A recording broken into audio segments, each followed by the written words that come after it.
حسن بھائی، آپ نے تھرڈ فورس کا ایک تیسرا آپشن جو ہے وہ اس کی بات کی تھی، تیسری قوت کی بات کی، اور بنیادی طور پر آپ کا ایک آئیڈیا تھا اور اس پہ جید نظامی صاحب نے بھی کہا کہ آپ تھرڈ فورس کی بات کرتا ہے، مثالیت پسند ہے. ٹھیک ہے، نہیں وہ بات نہیں کی، انہوں نے میری کتاب کا دباچہ لکھا تھا. جی میں نے کہیں پڑھا تھا وہ تو. لیکن تھرڈ فورس جو ہے، تیسری قوت جو سیاسی قوت ہے، بن تو گئی لیکن کامیاب تو وہ بھی نہ ہو سکی، اور مسائل تو جوں کہ توں ہیں. دیکھیں میاں صاحب، پہلی بات تو یہ ہے، دو چیزیں میں آپ کو بتاتا ہوں. عمران کو زندگی میں دھکے کھائے بغیر کچھ نہیں ملا. جی، مجھے کریڈٹ کی کوئی سمجھ نہیں ہے، کسی بندے سے پوچھ لیں، میں نے لوگوں سے سمجھا ہے، مجھے کوئی سمجھ یہ بھی نہیں پتا کریڈٹ ٹیم میں 12 ہوتے 11 ہوتے کتنے، مجھے نہیں پتا، نہ مجھے دلچسپی. یہ شروع میں پتہ نہیں اس کو کیا کہتے تھے، کیا anywhere, he was a bad bowler. جی ہاں، ایسے ہی تھا. آرڈینری سا یہ ایمی سفارشی ٹائپ. اس نے وہ جان ماری کہ پوری دنیا میں اس کا نام گونجا. جب یہ شوکت خانم والا کام ہوا تو بہت اچھی طرح مجھے ذاتی طور پہ پتہ ہے.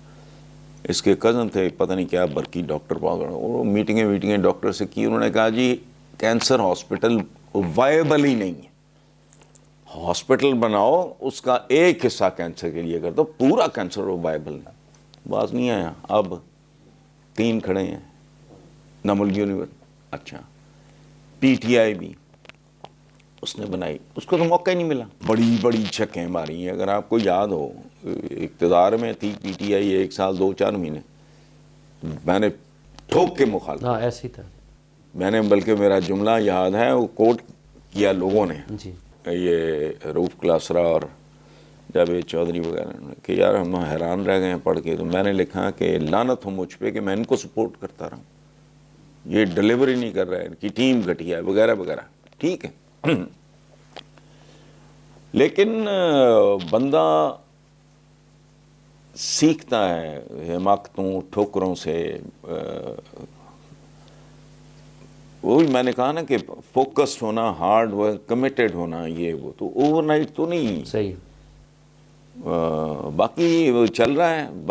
دوسرا ایک بات میں آپ کو بتاؤں، آئی ایم سوری، آپ کے ویور سے بھی معافی چاہتا ہوں، میرا تو ایمان کا حصہ ہے. پاکستان اسی طرح کا تھا، اسی طرح ہی رہے گا. درست کہا آپ نے. ہم 76 سالوں سے یہی دیکھ رہے ہیں. اچھا میں 33 سال کالم نگاری میں نے کی، میں یہی کہہ رہا ہوں. دیکھو وجہ کیا ہے. ملک میں 2 چیزیں ہوتی ہیں، کوئی ملک ہو اور دنیا کے کسی زمانے کا ہو. جی. ایک ہوتی ہے اشرافیہ، ایک ہوتے ہیں عوام.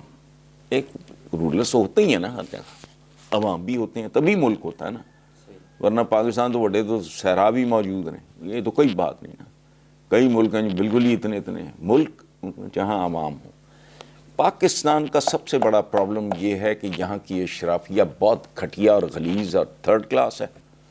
عوام بھی اتنے ہی گئے ہوئے، وہ بھی بے ایمان، یہ بھی بے ایمان. 2 پلرز ہوتے ہیں. ملک کس کو کہتے ہیں؟ آبادی کو. آبادی کے حصے ہوتے ہیں 2، ایک ہوتے ہیں عوام،